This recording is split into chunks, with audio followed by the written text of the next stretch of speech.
What's up, guys? Rob Kuhn here, and today we're going to review the People's Champ. I think this might be the most requested and most viewed player that we have. The one, the only, the Jungle Man. And without spoiling, I'm just going to say this pot ends up massive, and we don't get to see Jungle Man's cards until the end. Let's get in the action. I have to randomize in order to win. Like to randomize. It's not my job, is it? That's different, right? But normally I don't play in games in these type of harder games, right? So I'm normally playing against. Well, based on that last open, with 6-3 suited, this one could be just about anything for Jungle. As he's not looking at Rob's in the straddle with King Jack off suit. This 10K is turned into 40, courtesy of what else but aces. Roll off an even thing. Why doesn't he just start looking at some charts? How hard is it?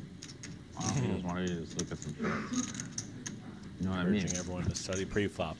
I mean, where would I even get time? You got time to look at some charts. You think you make a big difference? Yeah. Yeah. Will it tell him what to do now? I just look at this and I just auto play it, yeah? Depends what you have, man. And I could have 4-bet with. Then you should 4-bet. Just for context on this game, this is the Triton Cash Game Invitational. This is a multi-day, massive nosebleed cash game. Yes, this is a cash game. The blinds are $1,000, $2,000 with the $2,000 ante, and the $4,000 straddle is on. Action opens up with Jungle Man making it $10,000, which is only 2.5x. The blinds, or for us, a pretty decent car. And St. Wayne wakes up with the pocket aces, the dream. You're playing 400,000 effective against one of the best players in the world, and you have aces in the natural big blind. He makes it 40,000. Jungle Man to the $40,000 raise just goes for the call. Let's take a flop. If the charts would have said a 4-bet, you should 4-bet. Yeah, man. Two pros, two wizards. Oh, well. King Jack wins him up. Yep. Wizard. Understandably, Rob didn't have an appetite for it at the 40K price point, as he and Jungle chatter away, and TBD whether or not Jungle is performing well with 87,000 in the middle. He did call the extra 30, so presumably we can condense that range down to something toward the upper part of said charts.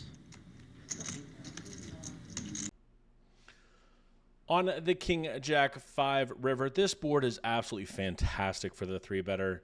Regardless of if we have aces or we have a hand like ace queen, this board just smacks our range much harder than it hits Jungle Man's calling range. With that said, with pocket aces, we decided to go for the 1/3-ish bet, 32,000 and 87,000, and I like the bet size. This accomplishes a lot. We allow Jungle Man to stay in with worse hands, potentially even ace high draws, like a hand like ace queen. Or ace 10, or if he's feeling very frisky, maybe a 9-10 suited type of hand. I think all of these hands he can still have. Of course, he can have value, such as King Jack suited. I don't think he's playing any raises on the flop. So if he has a hand like jacks or fives or King Jack suited, or even a hand like ace king, I think that might be the top of his range. He might not 4-bet that this deep. I think he's playing all these hands as a call. Let's take a turn. 32 ahead to the turn, and now a queen. Holding a Broadway gutty to ST, but a board texture that could present some problems. Yeah, it's not a good one for ST, especially this deep. Still, he could be best, but the lead could have been taken away from him. 2 pairs come in, straights come in. Hands he still beats, of course. King 10, Jack 10, ace queens, things like this. Pocket jacks, pocket queens involved? Involved for sure, given Not so how much the deep they are. kings, given the flat pre, right? Yeah, I do think that, yeah, Jungle Man's got queens and jacks in his range. Kings a little bit less.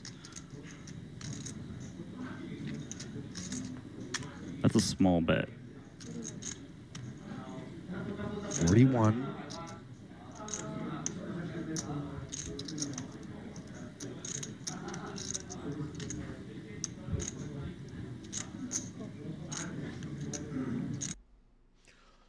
On the Queen of Diamonds turn, completing the rainbow board, Wang has a little bit of a decision here. Do you want to check and let Dan bet, or check back and, potentially realize his equity with a hand like, let's say, Jack 10 suited, or maybe a hand like King 10 suited, or maybe Queen 10 suited? It's hard to tell. I don't like this bet size, though. This isn't a good turn for us by all means. I'm not sure if we want to play a check or not. I kind of lean check, but if we're betting, I don't think we want to bet less than a third. I don't think it makes a whole lot of sense. If we're targeting a hand like King 10 suited, Queen 10 suited, Jack 10 suited, those hands are going to be forced to call a much bigger bet because we can still have a lot of bluffs in our range. Perhaps we just have Ace 5 suited, for example, if we're Wang. We don't have to have aces here, guys. Just keep that in mind. There's a lot of hands we can just turn into a bluff, particularly hands that have the Ace-X blocker, right? Maybe even a hand like Ace-Jack suited blocking both Ace-10 and Pocket Jacks, also blocking the Ace-King and Aces. Dan, with the mystery hand, just goes for the call, and seemingly we would think a lot of his two-pair hands that are a little bit more vulnerable.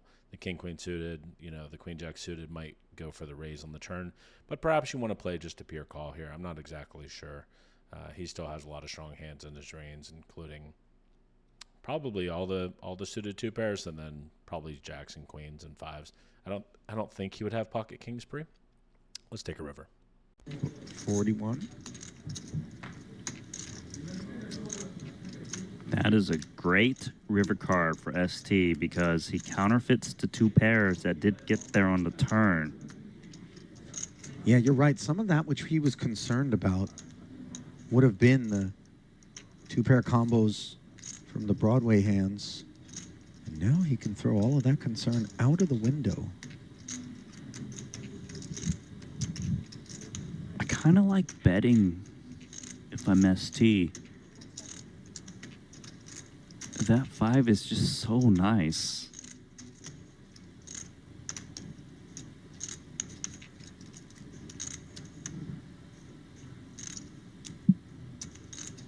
Before we see the epic conclusion of this hand, I want to tell you guys about the Venom that's coming this Sunday, January 19th. An $8 million mystery bounty, no limit, and a $2 million PLO if you're more into the 4-card stuff.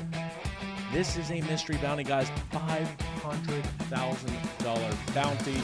I'm always posting about it on my Twitter, so you can follow me over there at @Robcoon_ or Poker740. There's going to be multiple days, so if you can't play it on Sunday, you can play it on future dates. There's like 4 or 5 different fights that you can hop in.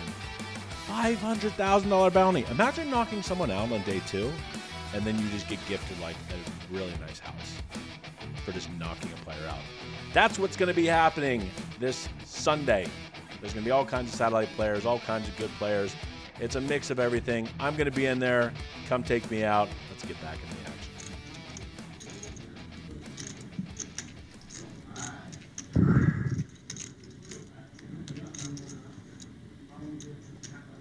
Is the holdup just salesmanship here from ST? Yeah, he's trying to figure out what is the best price because you can really play it in many different ways.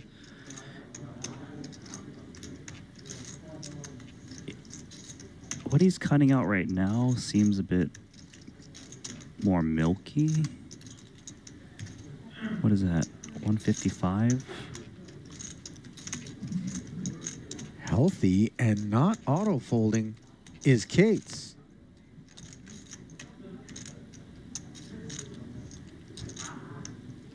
So I don't think Kate's is... With $233,000 in the pot, the 5 of diamonds is a great river for Wang. If Jungleman was trapping a hand like King Queen suited, he gets counterfeit, and now we have the best hand once again with pocket aces. It's kind of hard to be beat here with pocket aces. Of course, we block the ace-10 suited combos. Yes, Jungleman can have jacks, 5s, and queens. Sometimes he's going to 4-bet queens. Sometimes he's going to 4-bet jacks. I don't think he ever has pocket kings. But overall, I think this is a very good river for us. We definitely have a lot of air, a lot of combos of air that we probably want to bluff here. So we want to mix in the pocket aces. Now, this bet sizing of 155,000 into 233,000, I don't think is optimal. JUNGLEMAN only has 280,000 back. It's a little more than pot. I think you probably just want to shove, as you're probably going to want to shove all of your bluffs as well. And JUNGLEMAN, we don't see his cards, so we have absolutely zero clue what's going on or what's going through his mind. It looks like he's going through a painful decision at the moment. Let's see. Let's see. He's never calling worse than at least a king, like a queen X, jack X. It's not continuing. King queen, king jack. They're in a pretty tough spot. Ace 10 and 10-9 would be great for him instead of jacks and queens. I mean, if he does happen to jam, ST is going to throw up.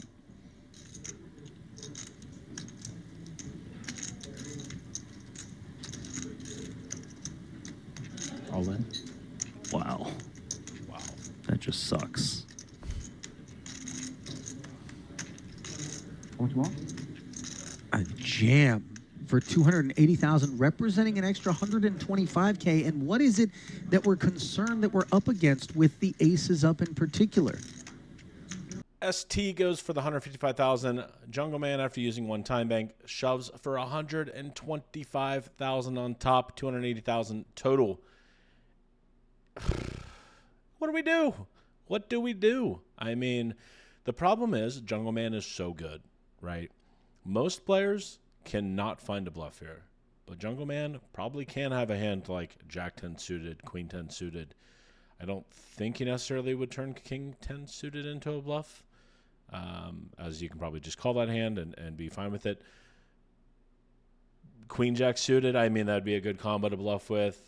It's JUNGLEMAN. That's the problem. When you play really, really good players, you have to try to play according to theory because they're going to play as close to theory as possible.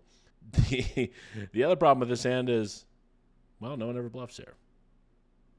Except for guys like JUNGLEMAN or Linus Love or Doug Polk or, some of the greatest that actually find these really, really absurd bluffs. I don't know. In the history I've been playing or the games I play, you don't oftentimes see the bluff here for 125,000 more. You're getting great pot odds with pocket aces here. Let's see what Wang does. Well, ace 10, 10-9, jacks, queens. Would the straights There's quite a lot of Still seek jam? to Very few jam bluffs. here with the pair having arrived against this sizing? Odds. 10-9, I don't think so. Ace 10. I mean, I think you're right. I don't think those hands necessarily need to jam. If that's the case, then we're narrowing the value shove range to queens and jacks, right? I think he shoves straights.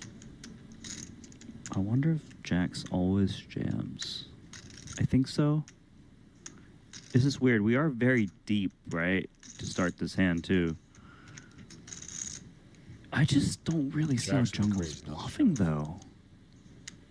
But Jungle is the type of guy who is studied, and he's aware that he's supposed to have a little bit of bluffs in all situations for balance purposes. Queen Jack suited would be the most trivial bluff here if you're JUNGLEMAN. You can't, if you are bluffing, you want to block with 3 pair, blocking boats. No, you just said it.